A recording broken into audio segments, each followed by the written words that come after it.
Adam's loaded some scrap, but he got a bit carried away and decided to throw a load of girders in the scrap that have got some value, so just lifted them back out again. Alright for gate posts or making things with.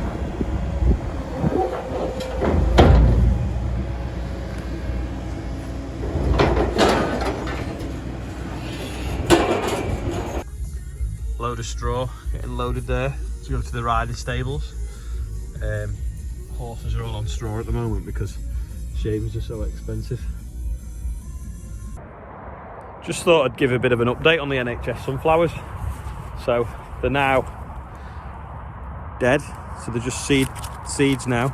You pull one out, you can see just little sunflower seeds. And then if you look at most of them, the birds have helped themselves and stripped them. So this is the N. There's a diagonal bit there for the middle of the N. Grass is nice, grown and all lush. So what I think I'll probably do, I'll keep this mown and tidy for next year.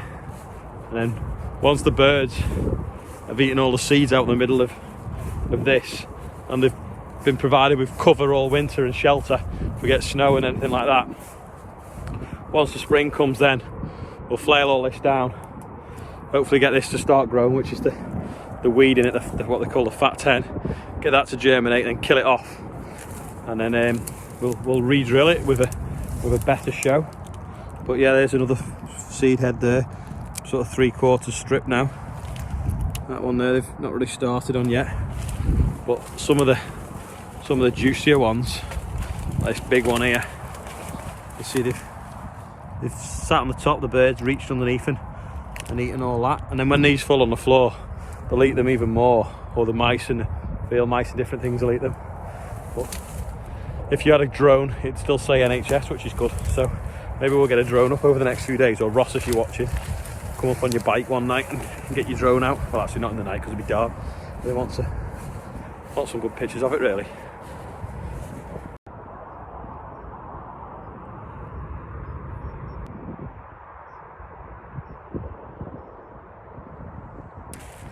This is next to the NHS sunflowers over there. This is what was oilseed rape last year. It shed a bit before we harvested it, different things. And nothing grows oilseed rape better than a combine.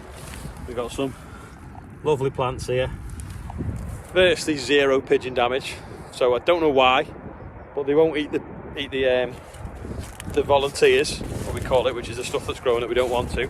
But when we drill it with a corn drill, they'll eat it, they love it. I don't know whether they can see it in the lines, or it's because the stubble's not sticking up spiky maybe, which it does in oilseed rape volunteers, because when we cut oilseed rape, we cut it about 18 inches high, and maybe it's not nice for them to land in. Despite the stubble now mostly being flat, and actually not standing up, but it's virtually untouched this by pigeons. But the new stuff that we wanted to grow isn't there. If I flip the camera out now, you'll see the line where we've split this field up and it's now got wheat in it. This is cracking sunset again, so you've got this line right along here, so that's where we decided that we'd stop sowing wheat because the NHS sunflowers are there. So there's the beginning of the end, so we sprayed off down this line and then we drilled wheat there. So the wheat looks cracking, to be fair. Was struggling a bit with the wet, but it's now looking good. And then there's that, so it just shows you how fast you can turn it from one thing to another. So this will now be bread making wheat, and this last year was all last year was oilseed for cooking oil or fuel. Well, now it's going to make bread.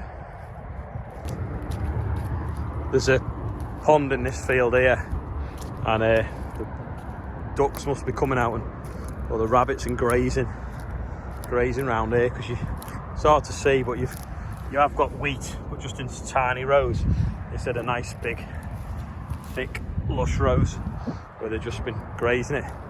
So years ago when we used to plough and work the ground, when you'd get heavy rain, that water would kind of go orangey colour for a few weeks after heavy rain, because the silt had carried through the land drains, through the soil profile. But now, because we don't plough or disturb the ground too much and we just direct drill, it still stays the same colour as water. So random fact for you there. So again, this is still the same field of wheat after oilseed rape. So this is all the oilseed rape stubble here just rotting away, which is basically putting carbon back in the soil. can't quite see on the camera, and I don't know whether you can hear because of the background noise from the motorway, but it's not me having a wee. You can hear water trickling. That's the land drains flowing into here. So they're basically emptying all the soil out into this pond, and it goes off that way into the ditch, the other side of the road, and then it'll get pumped up into the big ditch, sort of half a mile that way. But you can hear the land drains running all the time, despite the fact it's not rained for a day or two. But even kind of in the summer, after like, you know, a few weeks of no rain, the land drains will still trickle slightly because they're just completely emptying the soil profile, ready for when we get the next downpour. And there's probably land drains, little plastic pipes every sort of 8 to 10 metres across this field, all head into like a main drain that's bigger, and then into that pond or into the ditch over there.